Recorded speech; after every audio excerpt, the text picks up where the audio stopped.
ನಮಸ್ಕಾರ ಸ್ನೇಹಿತರೆ, welcome back to rapid revision of Indian geography ಮಾತಾಡೋಣ. ನೋಡಿ, ಮೇಲ್ಗಡೆ ನಮ್ಮೂರಲ್ಲಿ ಸಿಕ್ಕಾಪಟ್ಟೆ ಮಳೆ ಬರ್ತಿದೆ. ಎಲ್ಲಿಂದ ಎಲ್ಲಿಗೆ ನೋಡಿದ್ರು ಕೂಡ ಇದೆಲ್ಲ ರೇನ್ ಪ್ರೊಡ್ಯೂಸಿಂಗ್ ಕ್ಲೌಡ್ಸ್. ನೋಡಿ, ರೇನ್ ಪ್ರೊಡ್ಯೂಸಿಂಗ್ ಕ್ಲೌಡ್ಸಲ್ಲಿ ಎರಡು ಥರ ಇರುತ್ತೆ. ಒಂದು ನಿಂಬೋಸ್ ಸ್ಟ್ರಾಟಸ್ ಕ್ಲೌಡ್ಸ್ ಅಂತ, ಇನ್ನೊಂದು ಕ್ಯುಮ್ಯುಲೋ ನಿಂಬಸ್ ಕ್ಲೌಡ್ಸ್ ಅಂತ.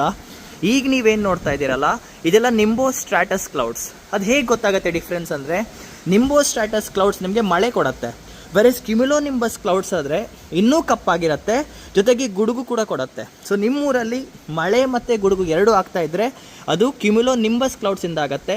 ನಿಮ್ಮೂರಲ್ಲಿ ಬರೀ ಈ ಥರ ಕಪ್ಪು ಮೋಡ ಇಟ್ಕೊಂಡು ಮಳೆ ಆಗ್ತಾ ಇದ್ದರೆ ಇದು ನಿಂಬೋಸ್ ಸ್ಟ್ರಾಟಸ್ ಕ್ಲೌಡ್ಸ್ ಅಂತ ಕರೀತಾರೆ. ಆ್ಯಂಡ್ ಇನ್ನೂ ನೆನ್ಪಿಟ್ಕೊಳ್ಳಿ, ನೀವು ನಮ್ಮ ಸುತ್ತೂರ ಏನು ನೋಡ್ತಾ ಇದ್ದೀರಲ್ಲ, ಇದು ಪಶ್ಚಿಮ ಘಟ್ಟಲ್ಲಿ, ದಿಸ್ ಇಸ್ ವೆಸ್ಟರ್ನ್ ಘಾಟ್ಸ್. ನಮ್ಮೂರಲ್ಲಿ ವೆಸ್ಟರ್ನ್ ಘಾಟ್ಸ್ ಇದೆ, ಬಿಕಾಸ್ ಇದು ಹೊನ್ನಾವರ ಅಂತ, and it is completely filled with greenery. So ನಿಮ್ಗೆ ಅರ್ಥ ಆಗಿದೆ ಅಂತ ಇಟ್ಕೊಳ್ತೇನೆ.